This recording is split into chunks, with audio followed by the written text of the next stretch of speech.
Have you ever wondered if Apple's lost a bit of that innovative edge? Mark Zuckerberg thinks so, and his bold statement has everybody talking. Zuckerberg went on Rogan recently, and he actually said several crazy and interesting things. And when I say crazy, I just mean stuff that generated buzz. We'll just put it like that. And some of it, personally, I do find crazy. Other stuff, just interesting. But one of the things that he said was that Apple is not very innovative. Since Steve Jobs and the iPhone, Apple's sort of been living off the fat of the iPhone, and they haven't really done anything super brilliant, or in his words, innovative since. Today's video is brought to you by Brain.fm, science-backed focus music that sounds great, by the way. You can check it out, linked up down below. Now, as you can imagine, the comments are all over the board here. You have Apple defenders coming to Apple's rescue saying like, no, what about all of XYZ? But then you also have other people who are like, well, actually, maybe Zuckerberg has a bit of a point. And of course, those two factions have been sort of vying for the dominant narrative. And I would say they've been going head on, except they haven't really, because everybody's in such little bubbles these days on the internet that there sometimes isn't a lot of crossover. So it's just one echo chamber saying this, the other saying this. And really only when you kind of cross-pollinate and like take the stuff where both agree and kind of tie it together and form something out of it, like I feel like that's where you get the synthesis. It's like thesis, antithesis, synthesis, right? It's that sort of a thing. So you would expect someone like BGR to call Zuckerberg's comments on the Rogan podcast laughably wrong. You would expect that because they're an Apple fan page. And then there's other news outlets sort of trying to find their own angle. You know, like here they've wrapped up the Zuckerberg comments along with what they're grouping together with like Apple stock drops off amid soft iPhone sales and the Zuckerberg diss. And I feel like, maybe surprisingly or unsurprising to you, that there's probably a little bit of truth in both sides. And what I mean by that is it's easy these days to get locked into an Apple bubble, especially if you've got an iPhone and a Mac and an iPad and AirPods and an Apple Watch and maybe even a Vision Pro or what, you know, like that's the ecosystem that you're in. And if you are that deep into it, you're probably pretty happy, right? And you kind of decided a long time ago when you started going down that route that that's where you were going to be happy to camp out or whatever. Like, right? So you maybe, if you're that deep into it, don't have a ton of things that you're going to find wrong with Apple because you like it.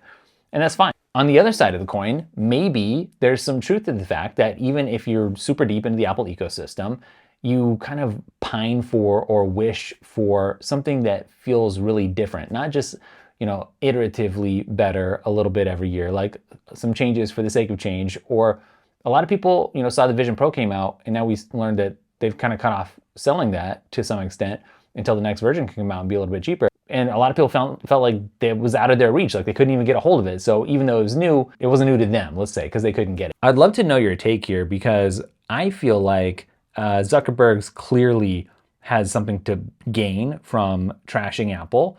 And he wants to get around the iPhone as a hurdle to him. He wants to control, you know, the software experience and App Store and everything top to bottom like Apple does over on the iPhone. So he doesn't want to just be an app on some app store. He wants to own the whole shebang, right? So that's why he wants to make the Quest so important if he can do so. So lately, I feel like I'm kind of finding myself more of the perspective that I wish Apple would do something to wow me again. Like, I really like the Apple products that I have, and I really rely on them. I really do get a lot done with them. That said, that gets a little bit boring when every year it's just like a processor bump and a bump to the camera specs a little bit, you know. Like, I really want Apple to come out with something that's like a true one more thing that really blows me away again, that I can get really excited about, not a little bit excited about.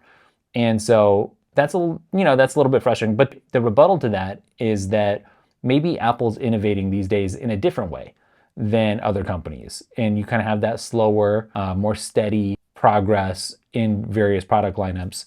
And you know what? There's probably something to that, because if you get to a certain stage, you know, you don't want stuff just changing just willy-nilly, just for the sake of change when it's working for you, especially if you have like a business and you don't need things to be wildly different from year to year. You like the reliability is something that you can count on. So I get that angle. And actually, I think a couple things can be true at once. It's not such a black and white issue.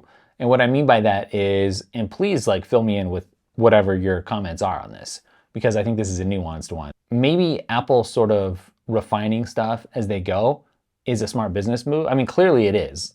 You know, they do make a lot off of fees and content and storage and subscription-y type of things. So you have that aspect, like what's Apple doing to protect Apple's business, right? And to grow that revenue. And then you also have customer expectations and the fact that like phones, they've just been around for a while.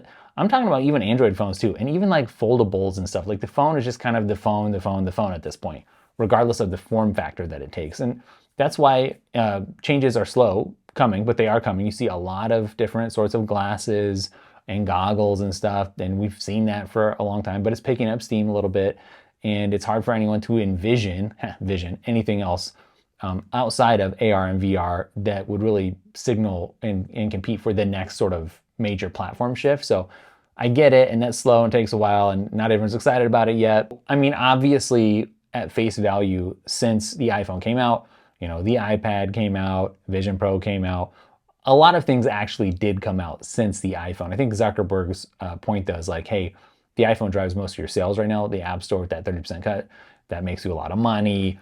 And it's all sort of predicated off of the iPhone. And that was the first domino that kind of fell, the most important domino. And you haven't had any other important, dominoes or lines of dominoes to even tip. So do you agree or disagree with Zuckerberg?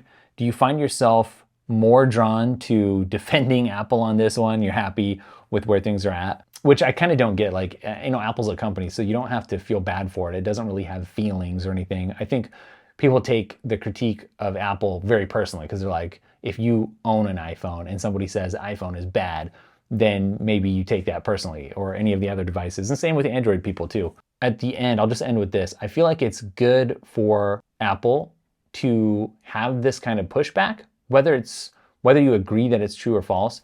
I think Apple should feel that pressure because we need that competition. We want that drive. We want Apple to be like, I'm going to show you, Zuckerberg or whoever it is out there, that you can't touch what Apple can put out. Like, that's the attitude that's needed. You can kind of coast. It doesn't matter who you are. You reach a certain level of success and you just kind of coast. I think it happens for countries, companies, people, various institutions. So whether Apple's coasting or not, I won't determine in this video, but I'll say I don't want them to coast. So I'm glad to have some pressure applied. I just want to take a brief second and let you know about our sponsor today, Brain.fm. I love Brain.fm. I'm literally never without this app on my Mac, on my iPhone, wherever I go, because it just sounds so good. But it's not just about the sound. Brain.fm is science-based, science-backed, and it will help you actually concentrate better. So it actually works as fast as just 5 minutes.